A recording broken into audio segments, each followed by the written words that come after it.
Hallelujah. Hallelujah. Praise the Lord. All right. So, again, welcome you all in this service in the name of our Lord and Savior Jesus Christ. And thank you so much for being here. And thank you so much for sacrificing your time. So, today, as we have read and prayed about the scripture we have received, it's from Matthew chapter 5 and verse 6. This is the fourth beatitude that Jesus has preached from the mountain, and this one is basically uh, it's kind of like essential for a believer, for I would say a Christ-like disciple, because without this one, uh, we cannot go much further. Like for example, the kids, they go school to attain, to receive knowledge, and the same thing, the fourth beatitude, it's essential, it's important to receive the knowledge, and after receiving the knowledge, we can share our testimony and the knowledge we have received, and that can really by sharing that testimony, by sharing that knowledge, we can really we can really show Christ through our sharing. Like whatever we share, it's gonna reveal Christ through that sharing. And it's about food and water. It's about food and water. It says, "Blessed are those who hunger and thirst for righteousness, for they shall be satisfied." So who gonna be satisfied? Those who have the hunger and thirst for righteousness. And if we just talk about eating and drinking, the thing that comes to our mind, which is, because when we eat a healthy diet, we have to have a healthy diet, and healthy diet is very important, a part of our of our maintaining a good health, and can help you feel your best. So if you have a healthy diet, balanced diet, it will give you the all your physical body and parts will be active, and it will give you, if you will feel like best, आप अच्छा महसूस करोगे अगर आपकी diet अच्छी है। और diet बहुत ज़रूरी एक हिस्सा है हमारे जीवन का, और ये रिवील करता है कि हमारा जीवन कैसा है, अगर हमारी डाइट के ऊपर डिपेंड करता है। यू आर व्हाट यू ईट।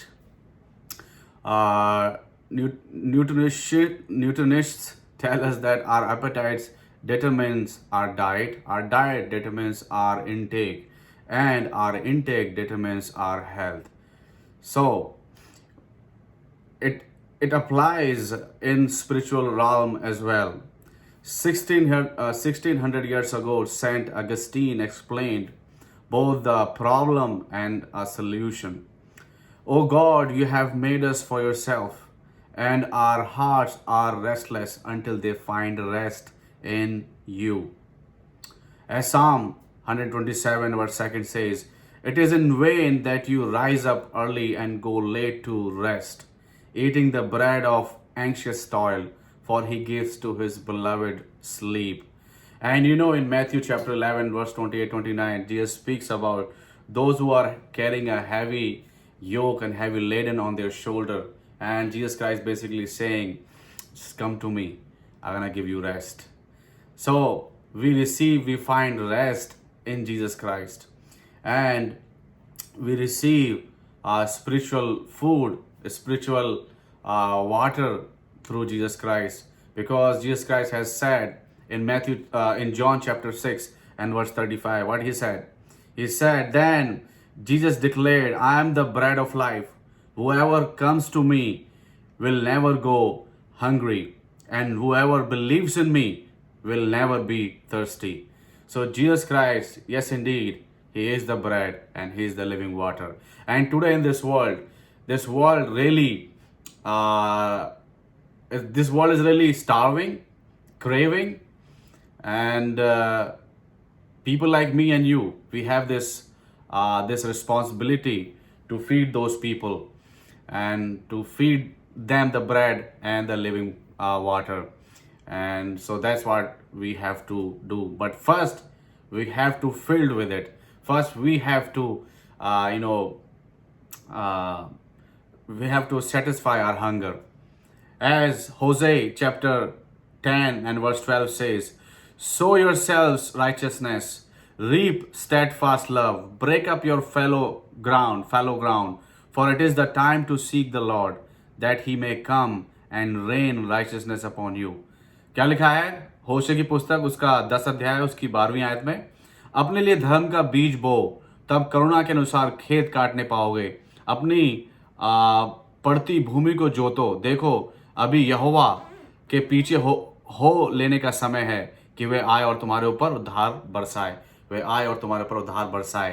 तो ये समय है, ये सही समय है कि हम अपना जो अपना धर्म का जो बीज है उसको बोएं और करुणा और दया का खेत की जो फसल है उसको काटने पाएंगे।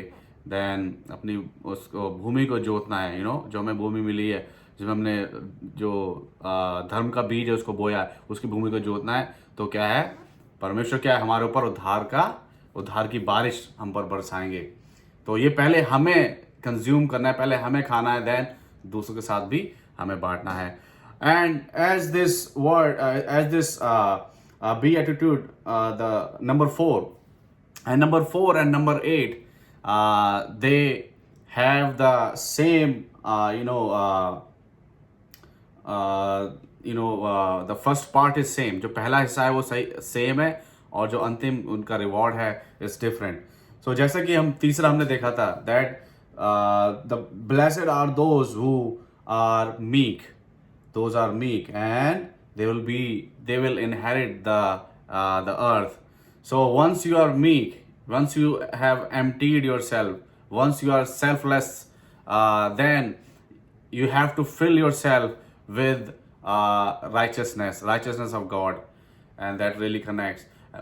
And once we are hungry and thirsty for righteousness, you will be satisfied. That's the promise of God. And then once you are filled with righteousness, and then the earth, the 8th, the beatitude says that you will be prosecuted, and then you have to be glad when you will be prosecuted for the sake of righteousness. तो जो चौथा है और जो 8वां है वो मिलता है, और जो 8वें का परिणाम है, क्योंकि जब आप धर्म की भूख और प्यास आपकी बुझ जाएगी, तृप्त हो जाएगी, और आप इतने हो जाओगे कि आप वो दूसरों तक भी पहुंचा सकें, देन आपका जो अंतिम जो होगा वो it will and in prosecution, और जो कि यीशु मसीह ने भी सहा। और ना कि सिर्फ यीशु मसीह ने, अगर हम देखें इब्रानियों की पुस्तक 11 अध्याय और उसकी जो अंतिम पैराग्राफ है, आई believe it's from 33-34 verses, if we read, we find that the men and women of God, they have to they faced persecutions. People were like saw down, like they cut down like half. वो उनको आधे से चीरा गया, उनको जो है मारा गया, कूटा गया, बहुत बुरा व्यवहार उनके साथ किया गया। किस लिए किया गया?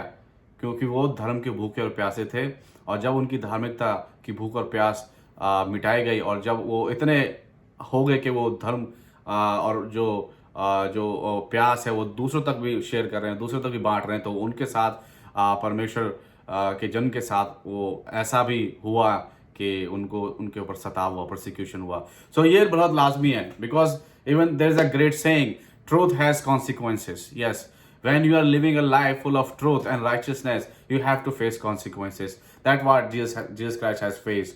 So this word righteousness comes 7 times in the book of Matthew, and 5 times it appeared in this sermon on the mount.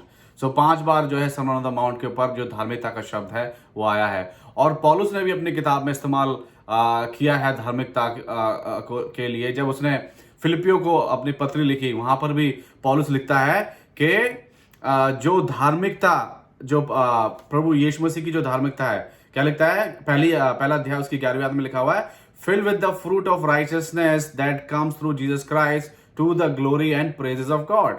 सो जो जो जो फल है धार्मिकता का, जो कि प्रभु यीशु मसीह के द्वारा मिलता है, उसको जो है क्या करना है, अपने आप को उससे भर लो।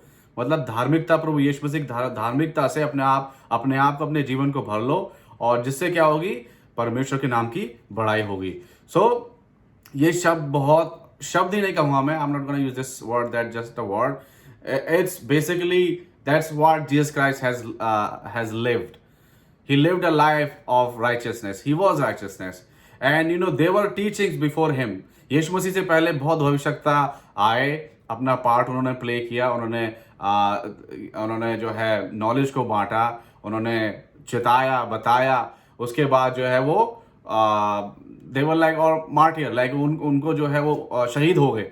लेकिन यीशु मसीह भी आए, और यीशु मसीह ने क्या किया, जो यीशु मसीह ने प्रचार किया, ये जो यीशु मसीह ने जो शिक्षा दी, उस शिक्षा को यीशु मसीह ने अपने जीवन से जी के साक्षात लोगों के बीच में प्रकट किया, जिससे क्या हुआ, एक जो बहुत बड़ा इम्पैक्ट हुआ लोगों के जीवन में, और लोगों के जीवन में एक बदलाव, एक जो है बड़े एक रेवोल्यूशन तरीके से बदलाव आया, बड़ा क्रांतिकारी एक बदलाव लोगों के जीवन में देखने को मिला, क्योंकि यीशु मसीह ने जो बोला उसको यीशु मसीह ने जिया भी, और उन्होंने धार्मिकता के बारे में बोला है, भूख प्यास। और वाकई में यीशु मसीह जब 40 दिन निराहार रहे और वो जंगल के अंदर थे, और वो उस समय शारीरिक तौर पे भूखे थे, लेकिन उनकी जो आत्मिक भूख है वो पूरी हो चुकी थी, पूरी हो गई थी। तभी उन्होंने शैतान को जो है शब्द से, परमेश्वर के वचनों से हरा दिया। तो ये हमने देखा है, सीखा है। We just learn this from the life of Jesus Christ and his teachings that he taught us. So, what is righteousness? अगर इसको हम देखें, I have made few points. The first point is, what is righteousness? And I have few answers of righteousness. The first answer I have for righteousness is a lifestyle. Righteousness is a lifestyle that distinguishes as a true Christians and invite opposition from the world. Matthew 5 verse 10. So, धार्मिकता क्या है? धार्मिकता एक ऐसा जीने का तरीका है जो कि हमें एक सच्चे मसीह होने का एहसास दिलाता है, हम सच्चा मसीह बनाता है, और वो आमंत्रित करता है सताव एक तरीके से आमंत्रित हो जाता है। It will get active when you are living a righteous life. और जैसा कि मैंने आपको एग्जांपल दिया था ऑफ ग्राहम स्टेन, जब ग्राहम स्टेन उड़ीसा के अंदर परमेश्वर के कार्य को कर रहे थे, उस मीकनेस को, हम्बलनेस को शेयर कर रहे थे, the burden he has to serve these people, he was doing it, his family were they were doing it, and then what happened, they have faced the persecution face किया। और even ये अगर हम देखें, जितने भी चेले रहे प्रभु यीशु मसीह के, सब ऑलमोस्ट सारे शहीद किए गए। और आज के टाइम में भी हम लोग देखते हैं कि बहुत सा सताव मसीह के ऊपर हो रहा है, लेकिन ये लाजमी, ये होना है। और इसके लिए इसको समझने के लिए और उसको बर्दाश्त करने के लिए, जब हमारे अंदर राइचियसनेस की, धार्मिकता की भूख और प्यास रहेगी, इसको हम समझेंगे भी और उसके लिए हम तैयार भी होंगे। आमीन। तो ये पहला हो गया। और पांच उसका 10 आयत हमें कहती है कि धन्य है वे जो धार्मिकता के कारण सताए जाते हैं, क्योंकि स्वर्ग का राज उन्हीं का है। धन्य है वे लोग जो सताए जाते हैं। तो ये हो गया। सेकंड पॉइंट है मेरा, the second point I have, that's righteousness starts in the heart and changes a person from the inside out. And we can read about in Matthew chapter 5 and verse 20. 5:20 में लिखा हुआ है, For I tell you, unless your righteousness exceeds that of the scribes and Pharisees, you will never enter the kingdom of heaven. क्या कहता है यहाँ पे? क्योंकि मैं तुमसे कहता हूं कि यदि तुम्हारी धार्मिकता शास्त्रियों और फरीसियों की धार्मिकता से बढ़कर ना हो, तो तुम स्वर्ग के राज्य में कभी प्रवेश करने ना पाओगे। जब प्रभु यीशु मसीह की धार्मिकता हमारे जीवन के अंदर आती है, तो क्या होता है? तैन हमारे हृदय का परिवर्तन हो जाता है, पूरा परिवर्तन हो जाता है। और ये वचन जो एग्जाम्पल दिया है कि हमारे जो धार्मिकता फिर केवल दिखावटी नहीं रहती है, क्योंकि उस समय जो फरीसी लोग हुआ करते थे और जो ये लोग हुआ करते थे, जो ये शास्त्रीय फरीसी, ये क्या करते थे? ये इनकी जो धार्मिकता थी वो दिखावा दिखावा करते थे ये लोग, और इसलिए यीशु मसीह ने हमें सावधान किया। यीशु मसीह ने कहा है कि इन लोगों की तरह अगर रहेगी तो कोई फायदा नहीं। There is no benefit of saying that you are a believer, you are a Christian and you have received Christ or you have received Father. So that's why, so इनकी तरह नहीं है। लेकिन जब तुम्हारा और मेरा जो है संबंध एक अच्छा रूप में स्थापित होके, एंड देन जब मेरी बातें तुम्हारे अंदर होगी तो क्या होगा, देन ये अंदर से बाहर एक जैसा हो जाएगा। जो अंदर है वो बाहर भी रहेगा, जो दिल में है वो मुंह पे भी रहेगा। वो है सही धार्मिकता। और अगला जो पॉइंट है वो है righteousness doesn't need to be seen by others but only by God. अगर मत्ती 6 और उसकी पहली आयत को हम पढ़े तो क्या कहती है वो, beware of practicing your righteousness before other people in order to be seen by them, for then you will have no reward from your father who is in heaven. सावधान रहो, तुम मनुष्य को दिखाने के लिए अपने धर्म के काम ना करो, नहीं तो अपने स्वर्ग पिता से कुछ भी फल ना पाओगे। क्लियरली यहाँ पर बाइबल कहती है कि किसी को दूसरे को इम्प्रेस करने के लिए और उनका एक तारीफ बटोरने के लिए हमें अपनी धार्मिकता को प्रदर्शित उस रीति से नहीं करना, दिखावे के रूप में नहीं करना है। तो वो क्या है, वो that's a useless way of showing your righteousness. वो सही तरीका नहीं है और इससे हमें बचना है। और आज के समय में हम देखें, there are so many people they are really doing it. वो उस तरीके से जीवन उनका इस तरीके से है कि वो धार्मिकता जो है उनकी वो केवल एक दिखावे के रूप में है, लेकिन from inside they are the wolves in sheep clothing. भेड़ के कपड़ों में क्या है, वो एक भेड़िए के रूप में है और उसके लिए उसका कोई फायदा नहीं है। इसलिए यहाँ पर लिखा हुआ है सावधान रहना है हमें, क्योंकि उस चीज से उस धार्मिकता के दिखावे से हमें कुछ भी हासिल नहीं होगा, कुछ भी हासिल नहीं होगा, क्योंकि वो शिक्षा प्रभु यीशु मसीह ने नहीं दी है। It has to change you from inside out, then it really means. And the fourth point is righteousness causes us to see God's approval above everything else. जो धार्मिकता है वो हमारे अंदर ऐसा एक खोज उत्पन्न करती है जिससे कि हमें दूसरों संसार का जो एक अप्रूवल है या संसार को प्रसन्न करने से ज्यादा हमारे अंदर क्या होता है, हमारे लिए परमेश्वर का अप्रूवल ज्यादा इंपॉर्टेंट होता है। और यीशु मसीह ने भी क्या कहा जब वो गethsemane बाग में जब प्रार्थना कर रहे थे, ऑलिव गार्डन में, when he was praying, he said, it's not my will but your will be done in my life. So if we are practicing a righteousness, godly righteousness, Christ-like righteousness, then your main objective gonna be to please God than to please man, or to gain favor or a praise from man. Because Jesus Christ has taught and lived not to please man but to please Father. यीशु मसीह ने जीवन जिया, वो किस लिए जिया? यीशु मसीह ने जो शिक्षा दी वो किस लिए दी? इंसान को खुश करने के लिए नहीं, बल्कि परमेश्वर की मर्जी को पूरा करने के लिए। जो परमेश्वर ने प्रतिज्ञा की हम सभी के लिए, उस प्रतिज्ञा को पूरा करने के लिए। ये कारण था प्रभु यीशु मसीह का धार्मिकता को दर्शाने का। So that's what we have to see. And then Matthew chapter 6 and verse 33 says, but seek first his kingdom and his righteousness and all other things will be given to you as well. So पहले हम उसके धर्म और राज्य की खोज करेंगे। जो पहली प्रायोरिटी है वो धर्म और राज्य के लिए दी गई है। जब पहली प्रायोरिटी हमारे धर्म और राज्य, ना कि इंसान और other aspects of the world, then whatever we need in our journey, हमारा जो एक हमारा जीवन का जो एक लक्ष्य है, हमारे जीवन का एक जर्नी है, एक सफर है, उसमें जो भी हमें चीजें की आवश्यकता होगी वो सारी चीजें हमको मिल जाएंगी, अगर पहली प्राथमिकता हमारी धर्म और राज्य खोज करने की है, परमेश्वर की मर्जी को पूरा करने की है अपने जीवन से।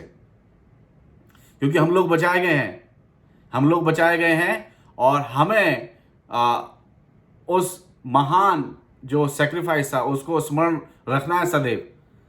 और अपनी धार्मिकता की जो भूख और प्यास है उसको बढ़ाते चले जाना है। और जब हम बढ़ाते जाएंगे, when we in the process will receive it, will be satisfied.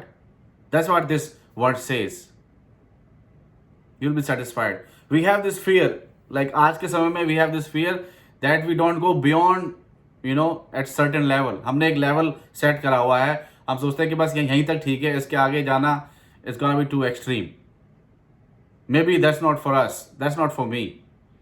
Going church is enough. Taking part in Holy Communion, it's enough, more than enough. Giving tithe and offering, that's okay. Inviting pastor once a while, that's okay. If you go more than that, I'm working, or I'm studying, or I'm a housemaker, or I'm like, I have a hectic schedule. I cannot go beyond that. मेरा बस यहीं तक ठीक है, और इतना मेरे लिए बहुत होगा, क्योंकि मुझे पता है, there is no condemnation for those who are in Christ. प्रभु यीशु मसीह में जितने लोग हैं उनके ऊपर क्या है, दंड की आज्ञा नहीं है, रोमियो 8:1। तो हम लोग क्या है, वी डोंट इवन केयर कि we have to go little more deeper. लेकिन हमें सीखना है, हमें धर्म की जो भूख और प्यास है उसको हमें जस्ट एक लेवल पे आके एक डाइट बना के हमने डाइट चार्ट बना लिया है कि बस हमें यहाँ तक, ये हमारा डेली स्केड्यूल है, ये हमें इस टाइम पे इतना लेना है, इस टाइम पे ये लेना है, इस टाइम पे ये काम करना है, and that's it, nothing else. Then वो भूख हमारे अंदर क्या है, वो बढ़ती रहेगी, पनपती रहेगी, और एक टाइम ऐसा आ जाएगा, then we have to face the worst consequences of it. क्योंकि अगर आपकी डाइट, आपने सही खान पान आपका नहीं है, तो क्या होता है, एक समय एक ऐसा आता है, देन आप बीमार हो जाते हैं, क्योंकि खाना बहुत ज़रूरी है। एक सही बैलेंस डाइट मेंटेन करना इज़ वेरी इंपॉर्टेंट, जैसे मैं शुरू में बताया। अगर नहीं करते हैं तो हमें उसका खामियाजा ना भुगतना पड़ेगा। Same thing goes with the spiritual diet, spiritual hunger and thirst. That's why, my next point is, it should be a continuous craving. जैसा कि भजन संहिता उसका 63 अध्याय उसकी पहली आयत में लिखा हुआ है। क्या लिखा हुआ है? You, God, are my God. I thirst for you, my whole being, earnestly I seek you. Seek you, I thirst for you, my whole being longs for you, in a dry and parched land where there is no water. So it shows the continuous craving कि मैं जो है परमेश्वर आपके लिए हमेशा, मेरा जो रूह क्या है आपके लिए प्यासी है। ये दाऊद लिखता है यहाँ पे, हमेशा। It's like a continuous process, and that's what we have to do. That's why in Matthew chapter 7:7 says, ask, keep asking, keep seeking, and keep knocking. हमेशा का है, खटखटाओ तो खोला जाएगा, ढूंढोगे तो पाओगे, और क्या, तीसरा क्या है, मांगो तो दिया जाएगा, खटखटाओ तो खोला जाएगा, और ढूंढोगे तो पाओगे। तो ये क्या, एक कंटिन्यूअस प्रोसेस है, it's not just for like one time कि हो गया बस। इसलिए जो धार्मिकता की जो भूख है हमारे अंदर, वो दिन प्रतिदिन जो है रिन्यू होनी चाहिए। जैसे हमारा जो आईफोन का जो सॉफ्टवेयर है, we have to update every time, like I believe it's like once a month or like twice a month or एक दो महीने के अंदर हमें we have to keep update our software. इसी रीति से हमारा जो स्पिरिचुअल सॉफ्टवेयर है, we have to update every time, every day. हम देखते हैं कि यीशु मसीह के बारे में कई बार रिकॉर्ड किया गया बाइबल के अंदर, नए नियम के अंदर, कि वो जब सुबह उठते थे, सुबह जब कोई नहीं होता था उनके पास, वो या फिर वो खुद उठ के एक ऐसी जगह पे जाते थे जहां पर वो अध्ययन कर सके, मनन कर सके, प्रार्थना कर सके। हमेशा का रूटीन था उनका, और वही सेम रूटीन हमारा भी होना चाहिए, और वही दर्शाता है कि हम लोग धर्म के भूखे और प्यासे हैं। इसलिए इसमें बहुत अच्छी बात लिखी है, अगर इसको हम नोटिस करें, जो टेंस इस्तेमाल किया गया है कि वो जो धन्य है, वो जो धर्म के भूखे और प्यासे हैं। ऐसे लिखा है, जो धर्म के, जिनको ऑलरेडी उनको धर्म और भूख उनकी मिट चुकी है, नहीं, जो प्यासे हैं, जो भूखे हैं। तो इसमें क्या है, हमारा चांस है कि हम लोग इस कैटेगरी में फिट हो पाते हैं। अगर फॉर एग्जांपल अगर ये बोला जाता कि धन्य है वे जो धर्म के ऑलरेडी जो है उनकी भूख उन्होंने उनकी तृप्त हो चुके हैं, धन्य है वो जिनकी धर्म की भूख और प्यास तृप्त हो चुकी है, तो हम लोग तो वहां पर कहीं भी फिट ही नहीं हो पाते। लेकिन इसलिए यीशु मसीह ने कहा कि धन्य वे जो धर्म के भूखे प्यासे हैं एवरी डे, क्योंकि उनकी जो भूख और प्यास जो है धर्म की वो तृप्त की जाएगी। लेकिन you have to show, that's why we have to be we have to starving for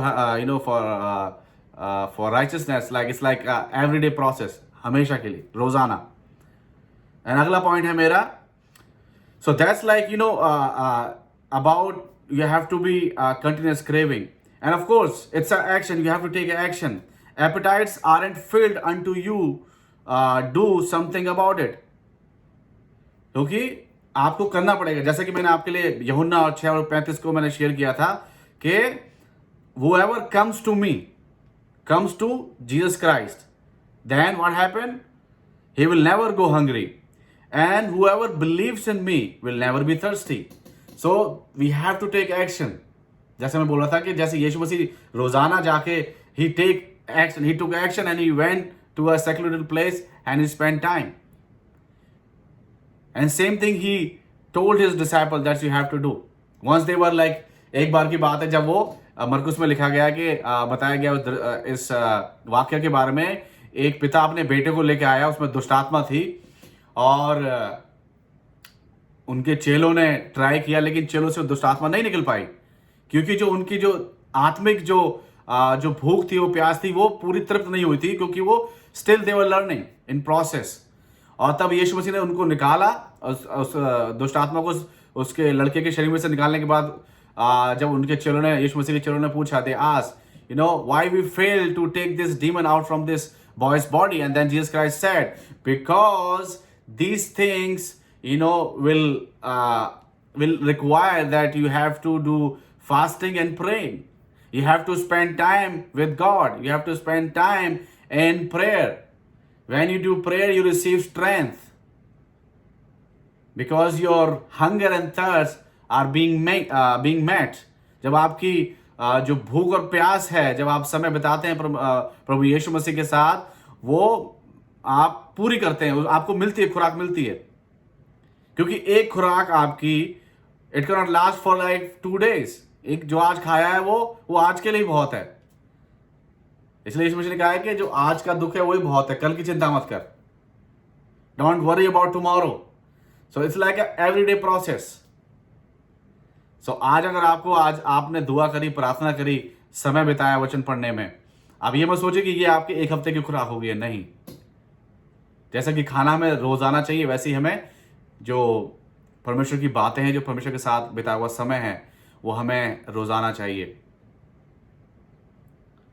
1 बार, 2 बार, 3 बार, जितना ज्यादा आप व्यतीत करेंगे उतना ज्यादा आपके लिए बेहतर है। क्योंकि वचन कहता है, जो तुम मेरे लिए खोओगे तुम्हें क्या है, स्वर्गीय इसका रिवॉर्ड मिलेगा, तुम्हें मेरे लिए पाओगे। जो चीज तुम मेरे लिए खोते हो उससे बड़ा प्रतिफल तुम मेरे द्वारा पाओगे। तो ये परमेश्वर का वचन है, और इसलिए हमें क्या है, we have to take actions. और अगला जो पॉइंट है मेरा, ये तो हो गया हमारा that we have to we have to have a continuous craving for Christ-like character, but sometimes we have to be on fasting, because in this world, not in just in this world, like before also, they were like people who were spreading the falsehood. So we have to have fasting from falsehood. And what is falsehood? जो झूठ होता है, झूठी शिक्षा हो गई, उससे हमें फास्ट रखना है। मैं हफ्ते में 1 दिन फास्ट रखने की कोशिश करता हूँ। ये मेरी आदत मुझे मेरे पेरेंट्स से मिली है, उन्होंने हमें सिखाया। उस टाइम पे तो बहुत मुश्किल होता था, अभी मुश्किल होता है, लेकिन we have to do it. So that's why fasting is very important. And if you read in the Bible, there were people, they have fasted and they have received the victory, spiritual victory or worldly victory or any victory, where they receive the power and strength. So ये ज़रूरी है. और यहाँ पर सिर्फ खाने की बात नहीं, यहाँ पर आपको फास्ट भी रखना है. And as 2 Timothy chapter 4 and verse 3, what it says, I'm going to read that in front of you real quick. आपके सामने जल्दी से पढ़ देता हूं मैं. दूसरा तिमोथियस 4 उसका 3, 2 और 3 I would say. Preach the word, be ready in season and out of season. Reprove, rebuke, and exhort with complete patience and teaching. For the time is coming when people will not endure sound teaching, but having itching ears, they will accumulate for themselves teacher to suit their own passions. कि तू वचन का प्रचार कर, समय और असमय तैयार रहे, सब प्रकार की सहनशीलता और शिक्षा के साथ उल्हाना दे और डांट और समझा, क्योंकि ऐसा समय आएगा जब लोग खरा उपदेश ना सह सकेंगे, पर कानों की खुजली के कारण अपनी अभिलाषाओं के अनुसार अपने लिए बहुत से उपदेशक बटोर लेंगे और अपने कान सत्य से फेरकर कथा कहानियों पर लगाएंगे. So it's speaking that people, will not listen or grasp the word. So they will go to the false teachings, and basically those teachings that sounds good, that sounds good. जो उनके कानों को सुनना है, उनकी लिखा है कानों की खुजली को मिटाने के लिए, उनके कानों को चाहिए कि someone speak sugar coated words. And we know, if you consume too much sugar for your body, it will gonna harm you. You might get diabetes. And that's the word says. You have to be careful with those. In this era, presently, and in the past also, there were people, there were teachers, they were sharing, the false teachings. And I have a very good example. If you read in Jeremiah chapter 28, there's a prophet whose name was Hananiah, and he was a false prophet, because we know the people of Israel, all the Israelites, they were in exile in Babylon, and people like the craftsmen, they were captured from Jerusalem, and they were working for King Nebuchadnezzar and other kings. And this prophet said, what he said, that God is about to break the yoke of this exile, and in 2 years you will be free, and all the vessels that Nebuchadnezzar king has taken, those vessels will be returned to Jerusalem. That's the word of God. So this prophet has prophesied this, and then the word of God went to Jeremiah. यर्मिया के पास परमेश्वर का वचन पहुंचा, और परमेश्वर का वचन कहता है, जा कह दे उस भविष्यवक्ता से कि जो उसने बोला है वो उसने गलत बोला है, वो मेरी आवाज नहीं है. और 2 साल नहीं, इनको यहां पर 70 साल रहना है, 70 years, तब जाके मैं इनकी सुधि लूंगा. और 70 साल सिर्फ रहना, सिर्फ रोते गाते नहीं है, 70 साल रहना है.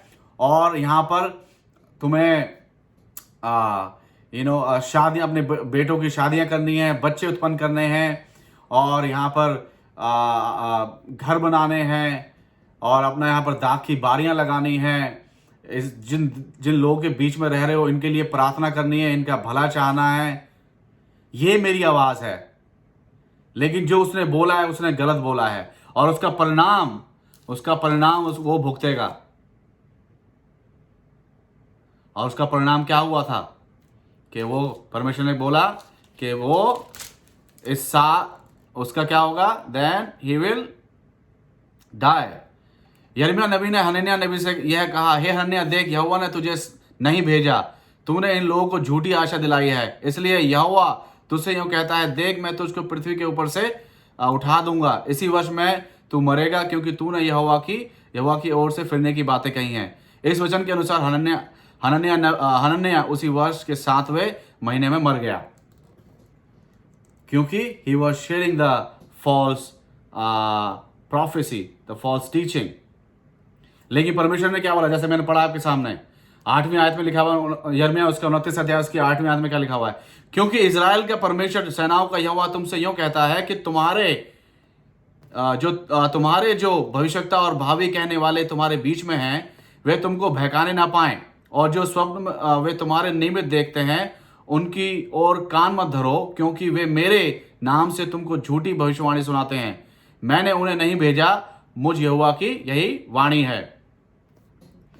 So that's why we have to have discernment. प्रभेद हमारे लिए होना चाहिए। इसलिए पहला थेसलोनियन में 5 उसकी 21वीं आयत में लिखा हुआ है, क्या लिखा हुआ है, but test everything, hold fast what is good. हर एक चीज को परखो, जांचो, प्रभेद करो। You have to identify who is sheep and who is wolf in the sheep clothing. And having sweet, having sugar is not completely bad. Like आपकी diet में you have to have salt, you have to have sugar. Similarly, in your spiritual diet, you have to have saltiness, like salt, and you have to have sugar also. Sugar in the sense, you have to encourage. You have to cheer up those people who are discouraged.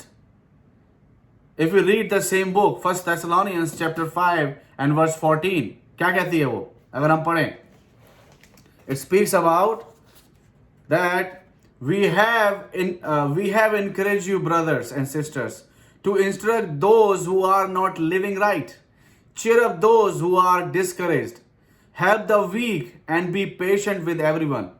Help the weak and be patient with everyone. And encourage all the people, all who are discouraged, we have to cheer them up.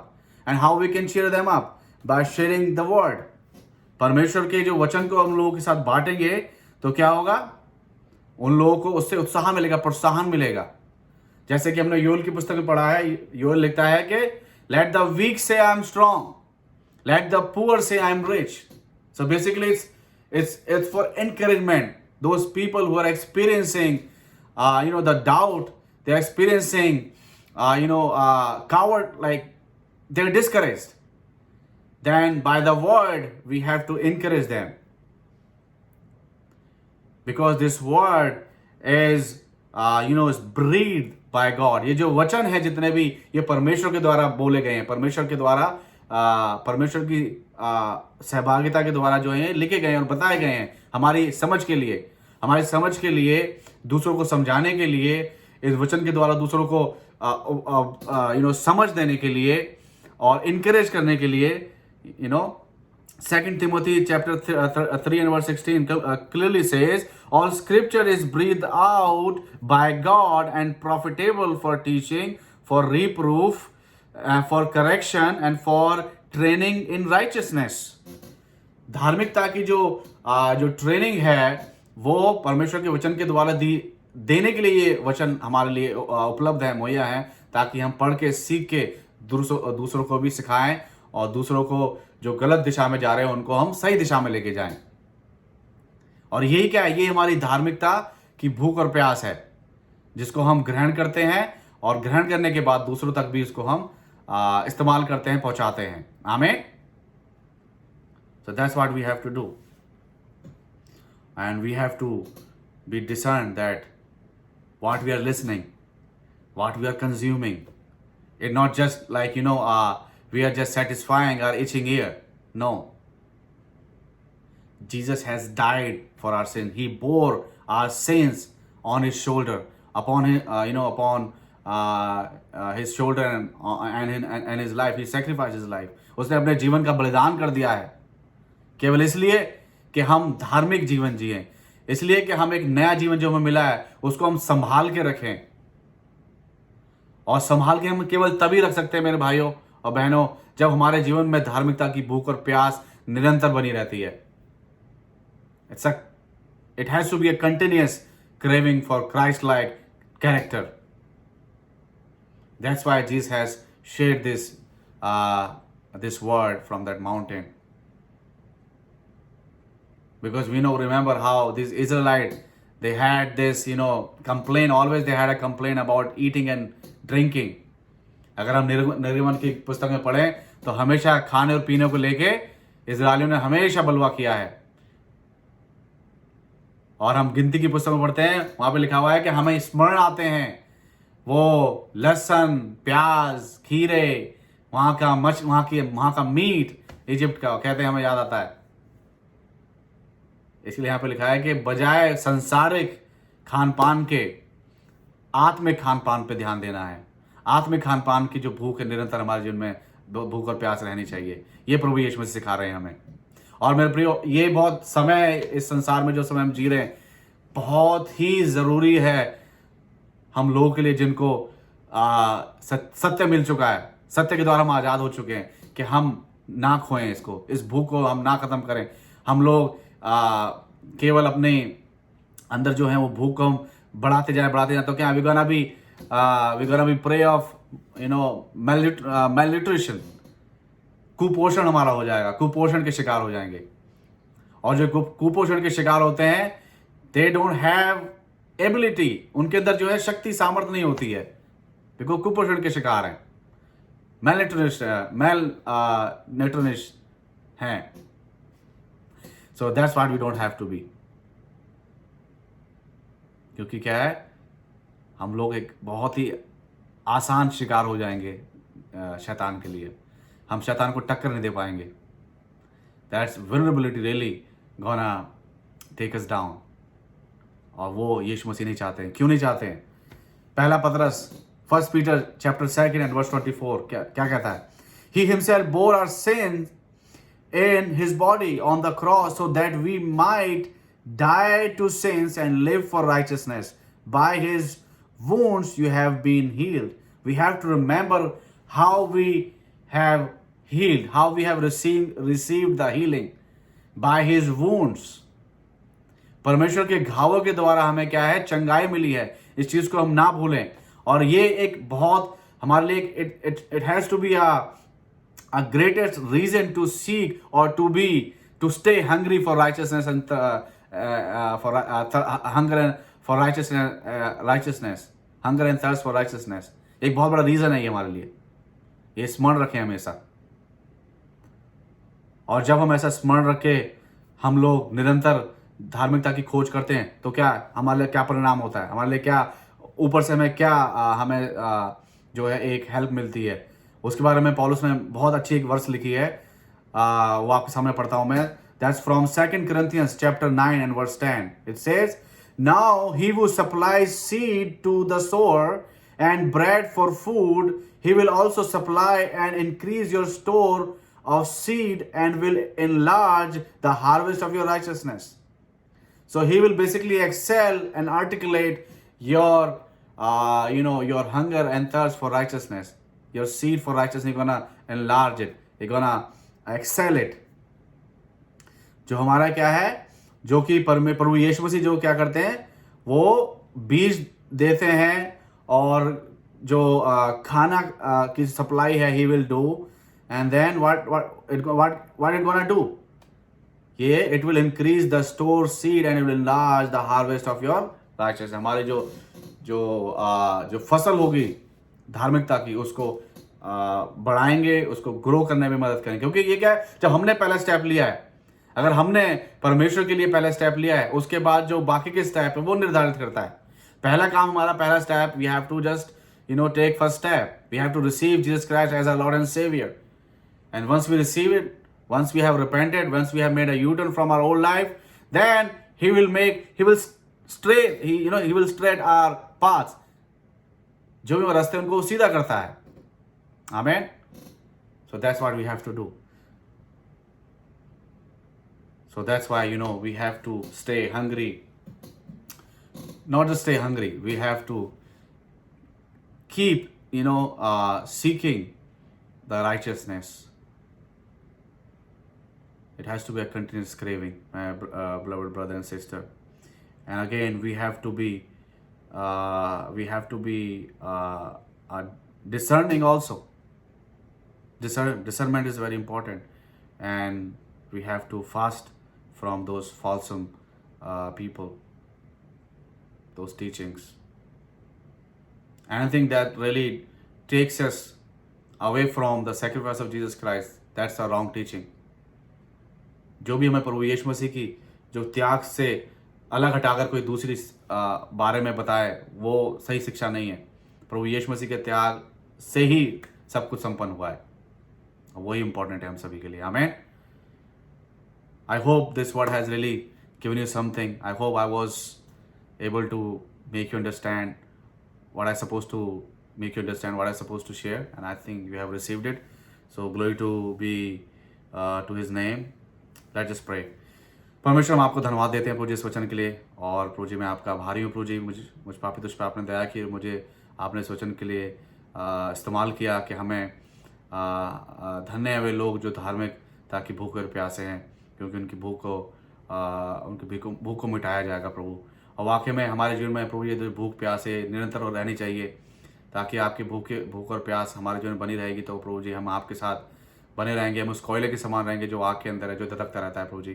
क्योंकि जब कोयला आग से निकाल दिया जाता है तो वो प्रभु ठंडा हो जाता है और वो किसी काम का नहीं रहता है प्रभु. उसी रीति से प्रभु जी हमारे जीवन में ये जो कंटिन्यूस प्रोसेस होना चाहिए कि हमें धर्म और आपके जो प्यास है आपके राज्य की प्रभु जी, धार्मिकता की हमारे अंदर रहनी चाहिए प्रभु जी. और ताकि जब अब रहेगी तो हम प्रभु जी धधकते रहेंगे प्रभु, और हमारी जो गर्माहट है प्रभु जी और लोगों तक भी पहुँचेगी प्रभु. हम आपको धन्यवाद देते हैं इस वचन के लिए प्रभु जी.